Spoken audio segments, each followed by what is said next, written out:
Welcome to tax bulletin by CA Kapil Sachdev, जहां पे हम आपके साथ इनकम टैक्स और जीएसटी में आए हुए अपडेट को डिस्कस करते हैं।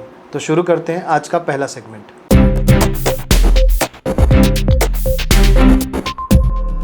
नौ तारीख को इनकम टैक्स डिपार्टमेंट ने एक नोटिफिकेशन निकाला है जिसमें उन्होंने अमूल को scientific research association under section 35 में अप्रूवल दिया है और ये अप्रूवल इफेक्टिव रहेगा असेसमेंट ईयर 2008-9 से लेके असेसमेंट ईयर 2021-22 तक।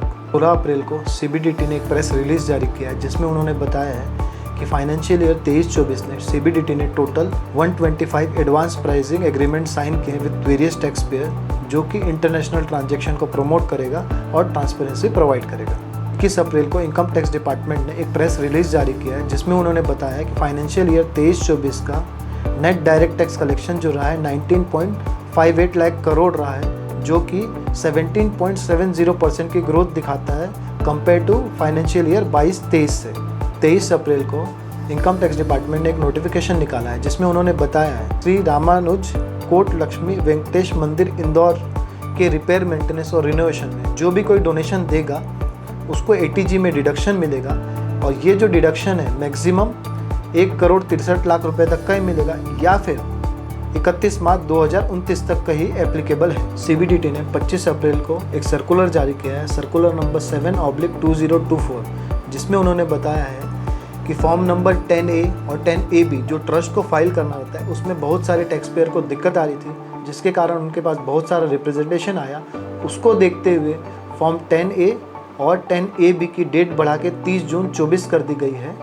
उसमें इम्पॉर्टेंटली उन्होंने ये भी मेंशन किया है कि ये जो रिलैक्सेशन है सभी के लिए एप्लीकेबल है और जिसने कोई कारण से गलत फॉर्म भर दिया है वो भी अपना नया फ्रेश फॉर्म फाइल कर सकता है। सीबीडीटी ने 23 अप्रैल को एक सर्कुलर निकाला है, सर्कुलर नंबर 6/2024, जिसमें उन्होंने अपने पुराने सर्कुलर नंबर 3/2023 का डिस्कशन किया है। वो सर्कुलर क्या बोलता था कि यदि आपका पैन और आधार लिंक नहीं है तो पैन इनऑपरेटिव हो जाएगा और इनऑपरेटिव पैन पे जो TDS है हायर रेट पे डिडक्ट होगा।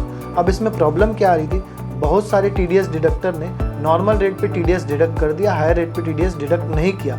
उनको नोटिस आना चालू हो गई कि आपने नॉर्मल रेट पे TDS डिडक्ट किया है, हायर रेट पे TDS डिडक्ट नहीं किया। तो उनकी प्रॉब्लम को शॉर्ट आउट करते हुए गवर्नमेंट ने बोला है कि यदि आपने 31 मार्च 24 तक नॉर्मल रेट पे TDS डिडक्ट किया है और वो जो पैन है वो 31 मई 24 तक ऑपरेटिव हो जाते हैं तो आप पे कोई भी पीनल एक्शन नहीं होगा। इनकम टैक्स में इस हफ्ते के लिए बस इतना ही। बढ़ते हैं नेक्स्ट सेगमेंट की तरफ।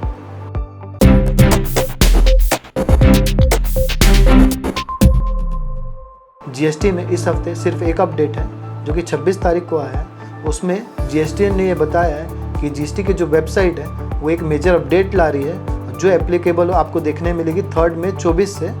उसमें एक नया सेगमेंट आएगा न्यूज़ एंड अपडेट का, जिसमें सर्चेबिलिटी बढ़ जाएगी और पुराने अपडेट्स भी आप देख पाएंगे। उसके अलावा उन्होंने अपनी वेबसाइट पॉलिसी को अपडेट किया है और कुछ यूज़र इंटरफेस को चेंज किया है। इस हफ्ते के टैक्स बुलेटिन में बस इतना ही। मैंने जो भी आपके साथ डिस्कस किया उसके सब डिटेल डॉक्यूमेंट्स डिस्क्रिप्शन में डाल दिए हैं, आप उसको डिटेल में पढ़ सकते हैं और देख सकते हैं। मिलते हैं अगले हफ्ते टैक्स बुलेटिन विद कपिल के साथ।